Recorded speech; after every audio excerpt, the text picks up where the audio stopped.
हाँ तो भाई क्यूडास तुम्हारा स्वागत है फिर से किचन टॉक्स के एक और एपिसोड में। भाई बहुत ज़्यादा तेज़ भूख लग रही है इस टाइम पे, हम बता नहीं सकते हैं कितनी। सबसे पहले तो वेट के साथ अपडेट कर देते हैं, काफ़ी ज़्यादा अच्छे नंबर्स थे।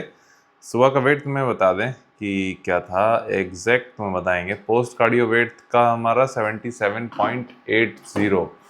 तो एक तरीके से देखा जाए बहुत ही ज़्यादा तगड़े और अच्छे नंबर्स, इतने ज़्यादा तगड़े और अच्छे नंबर्स कि अब हम एक्सट्रीम फ्लैट फील करने लगे हैं। एज एन कि भाई एकदम जो होता है ना, एक प्रॉपर बॉडी बिल्डिंग वाली फीलिंग होती है ये। कैसे तुम्हें डिफाइन करें, तुम्हारे होठ सूखते रहेंगे, सूखते एज इन कि तुम, जाहिर सी बात है तुम हाइड्रेटेड होते हो, बट अगेन क्योंकि तुम इतने कम कार्ब खा रहे होते हो तो कई चीज़ें होती हैं ऐसी, ठीक है। फिर क्या होता है कि तुम्हारी लो एनर्जी होती है, तुम्हें भूख बहुत ज़्यादा लगती है, दिन भर भूखा फील करोगे। और दिक्कत ये है कि आज तो हमारे पास फ्लेवर के लिए चटनी भी नहीं है, खाली ये सॉस भी ख़त्म हो गई और ये बिग बास्केट वाले ला ही नहीं रहे हैं। तो आज हमें एक तरीके से तुम्हें बड़ी अजीब चीज़ बताएं। हमने कुछ दिन पहले भी शायद तुम्हें बताई थी कि जब हम घर पे थे, मम्मी गोभी बनाती थी हमारी, तो हम कहते थे, सब्जी बनाती थी गोभी की, तो हम कहते थे अरे मम्मी ये क्या बना दिया तुमने, ये कौन खाता है। और आज के टाइम पे हम उबली हुई गोभी खा रहे हैं और इतनी ज़्यादा टेस्टी लगती है अभी हमको ये। क्यों? क्योंकि भूख है। तो अगेन तुम सोच सकते हो, और हम बिना फ्लेवर की सब्जियां खा रहे हैं। फ्लेवर के लिए इसमें सिर्फ ये सॉस रहती थी, अब तो वो भी खत्म हो गई है। तो आज हम एक बार बिना उसके भी खाया तो काफ़ी टेस्टी लगा था हमें। और टेस्ट के लिए सिर्फ सॉल्ट रहता है इसमें और कुछ नहीं। अब भूख देखो इतनी ज़्यादा लग रही है कि इसके बारे में बोलते बोलते हमें मुंह में पानी आ रहा है। वापस आते हैं, एक दो चीज़ें शेयर करनी थी।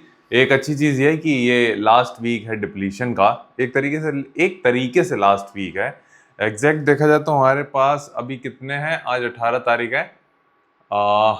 18, तो ये पूरे 6 दिन हैं, 7 8। आई विश कि हम थोड़ा और ज़्यादा पुश कर पाएँ। तो मतलब कि देखा जाए एटलीस्ट हमारे पास 6 3 9 एक 10 दिन और हैं। मतलब 28 और 29 को तो लोडिंग होनी होनी है, ये तो ऑलमोस्ट कंफर्म है, कार्ब लोडिंग होगी होगी। लेकिन अगेन 27 तक हम थोड़ा सा इसको कम कर सकते हैं या और डिप्लीट कर सकते हैं, और वही हमने प्लान भी रखा है कि कीप पुशिंग योर सेल्फ वाला सीन। एंड अगेन आज क्या करना है हमें यही। और हाँ, डिप्लीशन का हम तुम्हें बता रहे थे कि डिप्लीशन ये सीन रहता है कि तुम्हारी लो एनर्जी रहेगा, वर्कआउट तुम एनी हाउ अभी, हाँ डिप्लीशन फेज का वर्कआउट कैसे है हम प्लान कर रहे हैं वो चीज़ तुम्हें बता सकते हैं, काफ़ी अच्छा तुम्हें पता चलेगा। डिप्लीशन फेज में क्या होता है कि तुम्हारी एनर्जी काफ़ी ज़्यादा कम होती है, तो तुम हाई वॉल्यूम कह लो या फिर एक तरीके से तुम्हें मेन तुम्हारा फोकस होता है वो है स्ट्रेंथ बनाए रखना, है ना। उसके लिए क्या कर सकते हो तुम, नंबर ऑफ एक्सरसाइजेस कम करो और उसमें रेपिटेशन 6 से 12 ही रखो। इवन अगर तुम 4 से 8 4 से 10 इस तरीके से भी रखते हो चलेगा।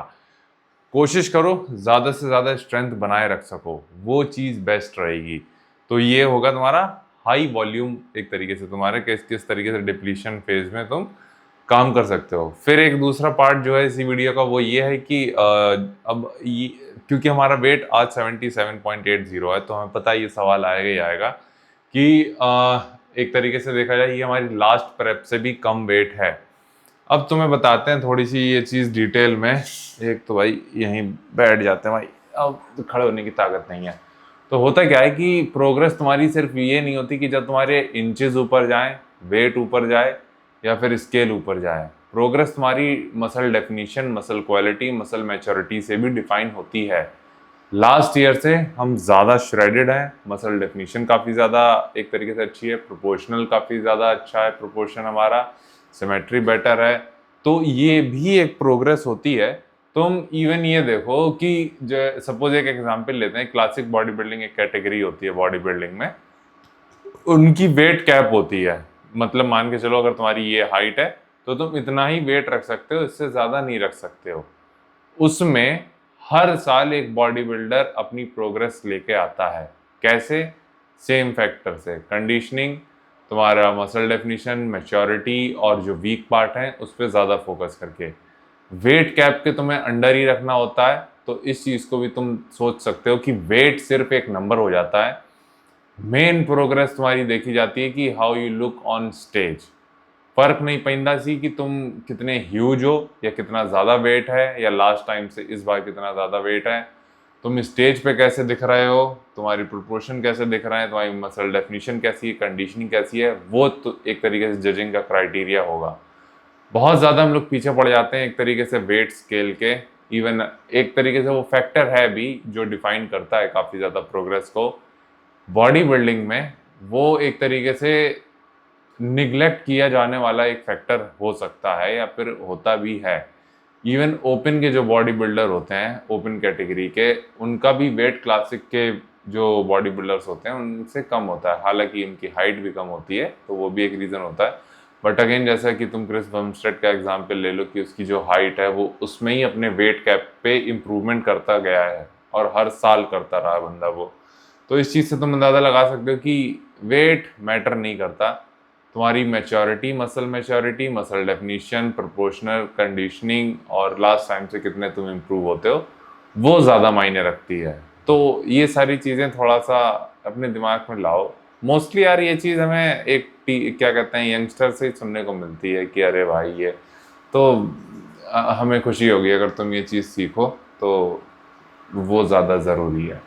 और इस टाइम पे भाई एक जो चीज़ और होती है वो है फ्रस्ट्रेशन, वो काफ़ी ज़्यादा होती है।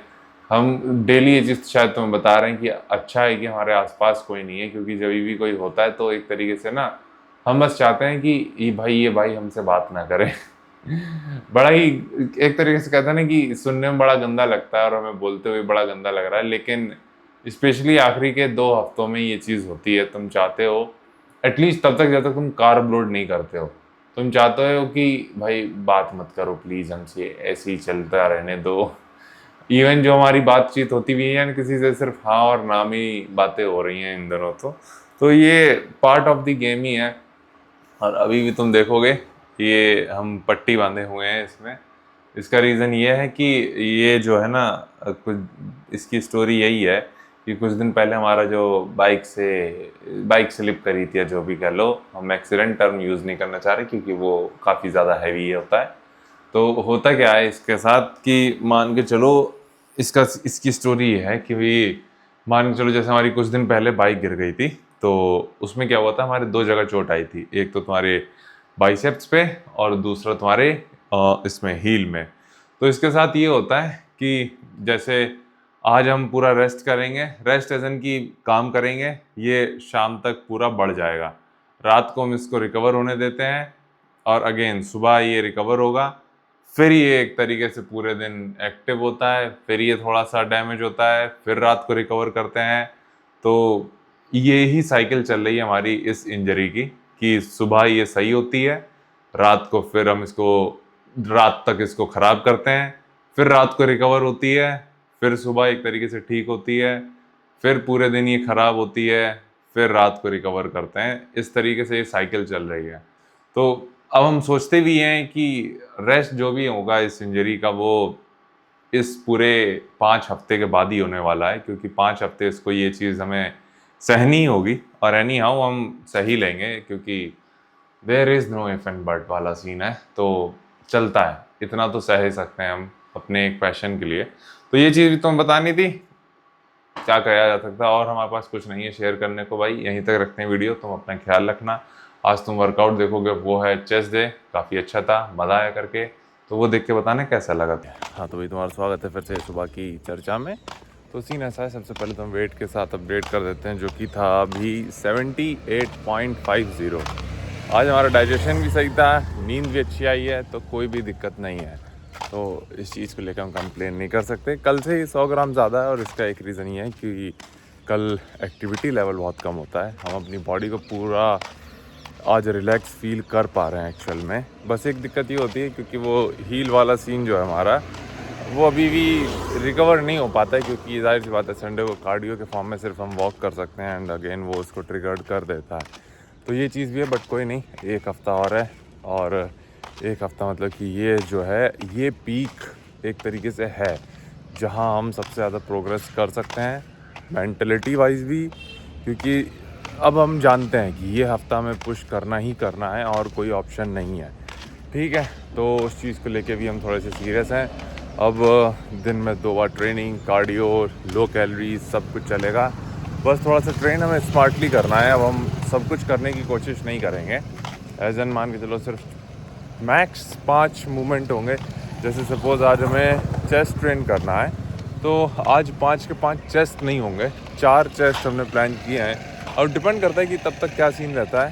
तो एटलीस्ट फ़िलहाल के लिए तो ये प्लान हमारा कि 4 चेस्ट के रखेंगे और 1 ट्राइसेप्स का। तो सीन ऐसा भाई कि 1 या 2 चेस्ट के रहेंगे और वो सारी चीज़ें ये क्या कहते हैं 3 चेस्ट के रहेंगे और 1 या 2 ट्राइसेप्स का। तो ये फ़िलहाल के लिए हमने प्लान किया है। बाकी तुमसे मिलते हैं जिम में।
भाई तो अभी तुम्हें आवाज़ आ रही होगी तो माइक तो सही जगह है। उसी में सर आज मेजर जो फोकस कर रहे हैं वो चेस्ट पे कर रहे हैं। अभी जो पहला सेशन है उसमें सिर्फ 4 मूवमेंट रखने हैं हमें, जिसमें 1 फ्लाइज है और 3 प्रेसेस हैं। तो कोशिश कर रहे हैं कि थोड़ा हाई वॉल्यूम रखें, एज इन थोड़ा सा हैवी लिफ्ट करने की कोशिश कर रहा है। रेपिटेशन बहुत ज़्यादा नहीं जाने की एक तरीके से कोशिश भी कर रहा है। 6 से 12 तो यही एक मेन एम रख रहा है। और जो फ्लाइज कर रहा है, पहला मूवमेंट जो तुमने देखा होगा वो चेस्ट प्रेस था। उस मशीन काफ़ी ज़्यादा सही बनाया तो अच्छी है। चेस्ट को लेके उस पर काफ़ी ज़्यादा तुम वेट लिफ्ट कर सकते हो, लेकिन साले इस टाइम पे एनर्जी जो काफ़ी ज़्यादा वहीं जाती है वो वेट निकालने और लगाने में चली जाती है। इसलिए धीरे धीरे थोड़ा प्लेट लोडेड वर्कआउट की तरफ शिफ्ट करेंगे। वैसे भी ये आखिरी वीक है तो थोड़ा सा क्या कहते हैं हैवी मशीन फोकस वर्कआउट रखने की कोशिश करेंगे। तो वो चीज़ भी है। बाकी सेकंड मूवमेंट जो करना है वो केवल सीटेड मशीन फ्लाइज ही है, प्लेट लोडेड ये यूज़ कर रहा है। इसका फ़ायदा ये होता है तुम एक्चुअल में फेलियर हिट कर पाते हो, वरना होता क्या है कि तुम्हें डर रहता है कि ओके कहीं शोल्डर तुम्हारा ज़्यादा पीछे न चला जाए। वैसा सिनेरियो आखिरी के रैप्स में। तो इसमें क्या है कि तुम जो छोड़ते हो तो ये सीधे सिर्फ तुम इसको लूज़ कर दो, ये खुद ये तुम्हारे हाथ में आ जाता है। तो इससे तुम 1 या 2 एक्स्ट्रा रेप्स भी लगा सकते हो, तो ये फ़ायदा होता है।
तो भाई दो सीन ऐसा है, वर्कआउट ही सकता। अगेन भाई 5-6 मूवमेंट हमने किए थे, जिसमें से 4 चेस्ट के थे और 1-2 सुपर सेट हमने किए थे ट्राइसेप्स के।